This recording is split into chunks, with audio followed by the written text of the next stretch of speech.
Emma didn't realise she was being stalked. That's the part that still unsettles her the most. Not the smashed windows, not the knife, not even the night he was arrested. It's the fact that for months she thought it was love.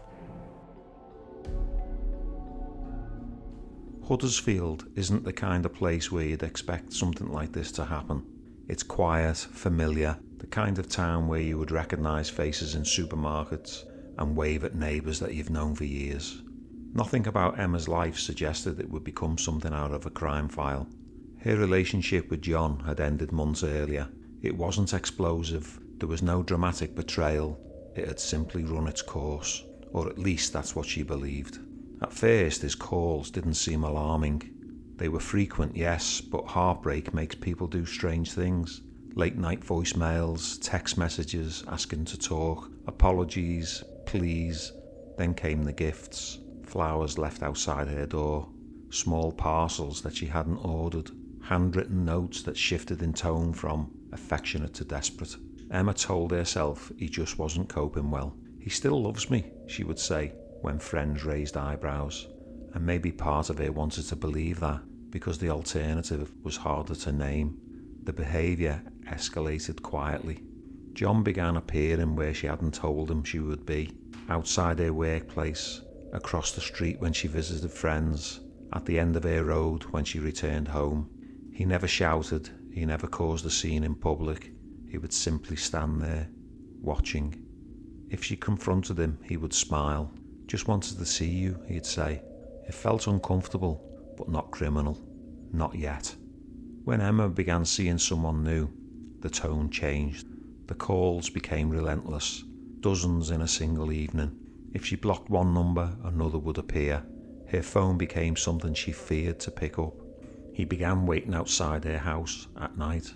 She would see his car parked further down the road, engine off, lights off, in the dark, just sitting there, sometimes for hours. She stopped using the main road to walk to work. She varied her routes, crossed streets randomly, doubled back unexpectedly. It became a game of strategy, a game she hadn't agreed to play. Her colleague noticed first.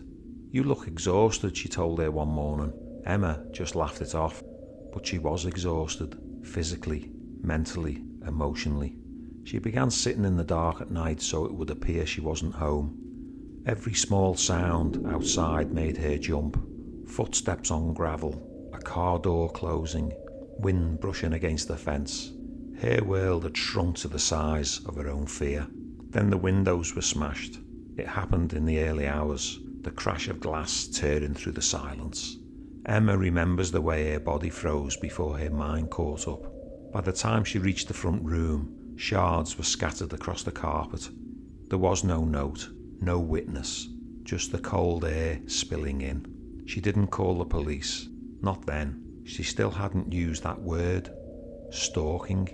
Even when he entered the home without permission days later, standing in her kitchen as if nothing was wrong, she told herself he was unstable, not dangerous.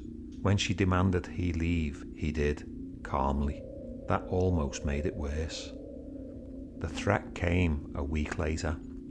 He told her that he would wait for her boyfriend and he would stick it in his neck. There was no emotion in his voice, no raised volume, just certainty. That was the first time something inside her shifted, but even then she didn't fully understand. The moment of clarity came unexpectedly. Emma had finally decided to go to the police station and make a statement. She was tired. As she prepared to leave her house, there was a knock. She opened the door. John was standing there, smiling. "Do you want to go for a drink before you go?" he asked casually. Before you go? He knew. He always knew. At the police station, she described everything.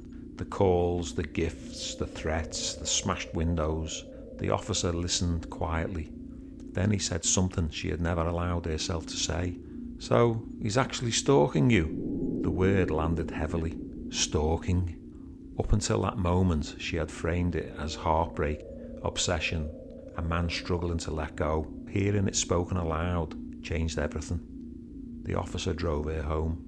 He searched outside the property. He made her a promise.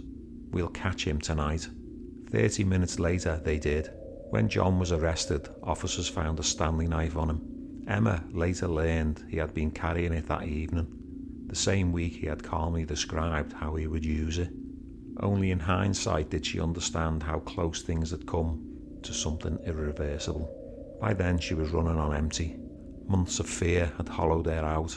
She lived in survival mode, altering routines, checking mirrors, scanning streets. She had been bracing for impact that never quite came. That kind of stress doesn't leave visible scars, but it leaves something else. Hyper-awareness, a nervous system that never fully powers down. In England and Wales, stalking only became a specific criminal offence in November 2013 after amendments to the Protection from Harassment Act 1997. Before that, many victims struggled to have behaviour recognised for what it was. Harassment can be distressing, but stalking is different. It's fixated, obsessive, escalating, and it rarely burns out on its own. Nationally, around 1 in 5 women and 1 in 10 men will experience stalking at some point in their lives. Those numbers seem quite low until you realise how many people that really is. Emma often thinks back to the moment outside their house when he casually asked her to go for a drink before she went to the police station. There's something chilling about that, the confidence, the entitlement, the belief that he still has access to her life even then, even at the brink of arrest. Her message is simple. If something feels wrong, it probably is. Love does not make you afraid to turn your lights on. Love does not wait outside your home in the dark. Love does not carry knives. She wishes someone had said the word sooner. Stalking. Because once you name something, you can fight it. Until then, it lives in the shadows, and sometimes so does the person watching from the end of your street.